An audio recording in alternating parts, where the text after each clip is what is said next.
बंगाल का चुनाव 2026 और पहला चरण जहां से तय हो रहा है सत्ता की दिशा का टीएमसी बना बीजेपी, ममता बनर्जी बनाम मोदी। फैक्ट और सवाल सीधा है कि दीदी फिर करेगी खेला या फिर इस बार बीजेपी बदल सकेगी खेल।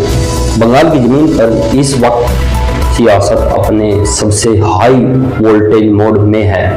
हर रैली में बयान और हाई वोल्टेज सीधे सत्ता की कुर्सी को प्रभावित। हमारे सभी विधानसभा के कार्यकर्ताओं के साथ भारतीय जनता पार्टी बंगाल असेसमेंट करा है। 152 सीटों में से 110 से ज़्यादा सीटें भारतीय जनता पार्टी कर रहा है। पहले चरण में जिस सीट पर वोटिंग हो रही थी वो ज़्यादातर ग्रामीण और बाहरी क्षेत्र थे, जहां पर जाति, धर्म और सरकार योजनाओं का असर साफ दिखाई देता है। सियासत की बिसात पर हर चाल भारी हो सकती है।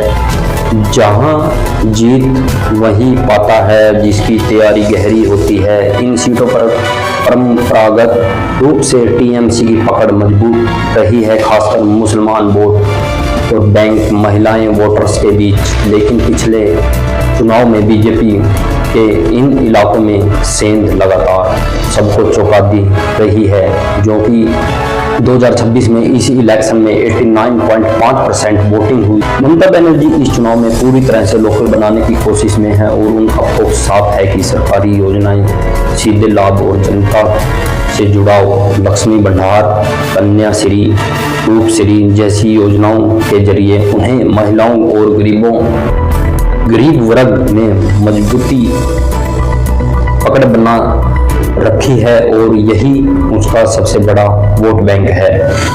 वो जो जनता के दिलों में घर बना लेती है, वक्त आने पर वही सियासत संभाल लेती है। दूसरी तरफ बीजेपी इस चुनाव को नेशनल नैरेटिव पर जाना चाहती है। मोदी का चेहरा, हिंदुत्व का मुद्दा और सीएए और एनआरसी जैसे बड़े फैक्ट के साथ टीएमसी पर लगातार भ्रष्टाचार के आरोप, शिक्षा भर्ती घोटाला, कोयला घोटाला और पशु तस्करी जैसे मुद्दों को बीजेपी पूरी ताकत से उठा रही है।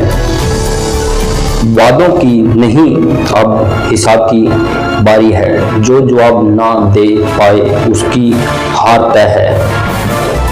ग्राउंड रिपोर्ट की माने तो मुकाबला बेहद कांटे का है। जहां मुस्लिम वोटर एकजुट हो रहा है वहीं टीएमसी को सीधा फायदा मिल रहा है। लेकिन जहां हिंदू वोटर ध्रुवीकरण की तरफ बढ़ रहा है वहीं बीजेपी मजबूत नजर आ रही है। यानी तस्वीरें साफ हैं।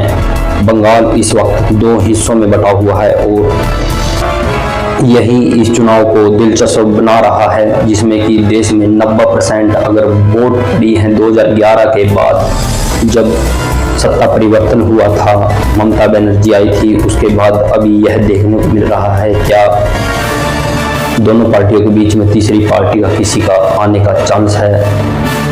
हर दिन बदलता खेल नया इस पूरे चुनाव को सबसे बड़ा गेम चेंजर बनाकर उभरा है। महिलाएं टीएमसी की योजनाओं पर सबसे ज़्यादा फायदा इसी वर्ग को मिला है और अगर महिलाएं वोट एक तरफा टीएमसी के साथ जाता है तो ममता बनर्जी को बड़ा फायदा मिल सकता है। लेकिन तस्वीर का दूसरा पहलू भी है।